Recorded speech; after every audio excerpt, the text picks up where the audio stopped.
Yo, what's up, people? It's your boy. I'm Chris.One, and I am back with another video. I pretty much reported this a couple of weeks back, and it was a rumor going around, a free agent rumor going around, that involved Chris Paul and the San Antonio Spurs. The San Antonio Spurs organization has been eyeing Chris Paul, and Chris Paul was even asked about this, and Chris Paul seems like this is a unique experience, okay? Now, there are rumors coming out, not even rumors coming out, but Chris Paul even told in a recent interview that he wouldn't mind playing for the San Antonio Spurs, and he would love to play alongside Kawhi Leonard. Now, I explained to you guys why I feel like Chris Paul and the San Antonio Spurs, at the end of the day, it really doesn't make sense. First of all, let's start off with the obvious. Tony Parker is still on the books with the San Antonio Spurs. Currently, right now, he is injured, but he will be able to play for the San Antonio Spurs January 2018, okay? So you got that factor plaguing in the background, but to me, it's really not a huge factor or a huge problem, because I'm pretty sure if the San Antonio Spurs were able to sign Chris Paul, they would already done spoken to Tony Parker about the matter. And to me, I really don't see Tony Parker having an issue with this. Tony Parker can also play off the bench. He's also going to be recouping from his injuries. He's going to be rehabilitating these injuries. So I really don't see Chris Paul having an issue with that. And in some games, you can pretty much start Chris Paul and Tony Parker on the 1 and also on the 2. Okay, so I really don't see the Tony Parker factor. It could be a problem, but I don't think it's a huge problem. Secondly, Chris Paul's style, he's a traditional point guard. He's a floor general, a floor leader. He comes from the old school. He plays like the old school, like a John Stockton, or even like a John Stockton, for that matter. Basically, he pushed the ball up the court. He sets the plays. He makes sure everyone is involved, making sure everybody is in position. Okay, that's the type of player Chris Paul is. Now, the San Antonio Spurs, they usually run an offense where, yes, they push the ball, but then they begin to put everyone in position. And the San Antonio Spurs, their motto is, we're going to shoot the open shot, the cleanest shot, the best shot. Okay, now this is good for Chris Paul aspect, and this is pretty decent for the San Antonio Spurs. They don't have to change up their offense having Chris Paul there.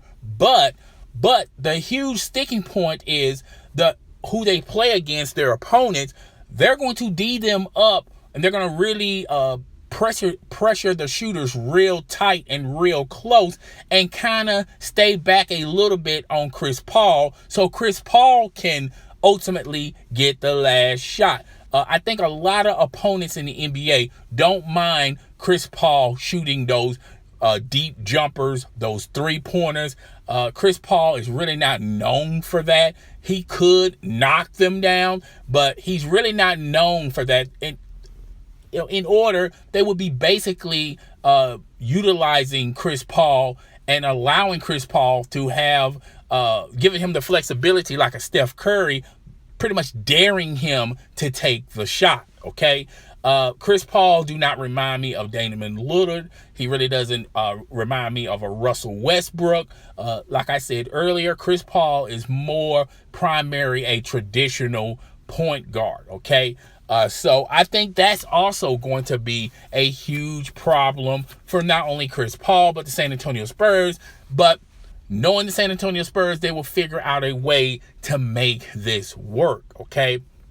And to me, when you're talking about the salary, Chris Paul is going to be losing $50 million to sign with the San Antonio Spurs. If he stays with the Clippers, he gets a $200 million contract, okay? $50 million is nothing to sneeze about. Chris Paul and his family loves LA. I think that's also going to be a huge factor. He loves LA, he loves the atmosphere. He loves playing for the Clippers. The LA Lakers a long time ago wanted Chris Paul, but David Stern pretty much canceled that trade. Okay, he considered that trade null and voided. Okay, but Chris Paul really does love the atmosphere of LA, Los Angeles. His family seems to adapt and love and appreciate Los Angeles. I really think this decision will be pulling on the heartstrings on the family, and I think ultimately the family is going to have a final say in this decision, and they would like to stay in Los Angeles. Now, yes, you could theoretically stay in Los Angeles in the offseason, and also you can keep your home in Los Angeles, but I feel like the family don't want to get up and move. I really don't think Chris Paul wants to get up and move. I think Chris Paul really want to. They started something very special there with the LA Clippers, and this is the first time when they were all healthy and they all were on the court. Yes, they fizzled out in the playoffs, but when you look at it from a learning aspect and from a learning experience, they can grow from this. Now, I'm pretty sure they're going to also lose JJ Redick. I think JJ Redick is pretty much done with Los Angeles. Ever since he was signed to Los Angeles, there were always trade speculations surrounding JJ Redick, and I'm thinking that he wants to go someplace else. It wouldn't surprise me if he joins the likes of the Dallas Mavericks, the Miami Heat. He's really going to go where the money is, okay? He wants that big time contract, okay? But with that being said, even with him being gone, they can still add the necessarily talent, that they need for the Clippers, okay? They might have to go a little bit over the salary cap. The Cleveland Cavaliers done it, and now they're in the finals, okay? So I think a lot of teams are going to push the envelope on the salary cap. They may go a little bit over, but they're not going to be like the Cleveland Cavaliers. They're not going to go all the way over, okay? I still feel like Doc Rivers is going to be the coach, but I think he's going to lose his executive position, and they're going to give player of operations to Jerry West. Now, if they do that, Jerry West is a type of individual that put the right pieces in place for an organization and an NBA team if you allow him to do it. Look what he did for the Los Angeles Lakers when Shaq and Kobe was there. Look what he did with the Golden State Warriors, okay? The man knows how to put things together and how to establish talent and keep talent on certain teams. The LA Clippers are pretty much like two good players away from defending the crown next year. You never know, okay?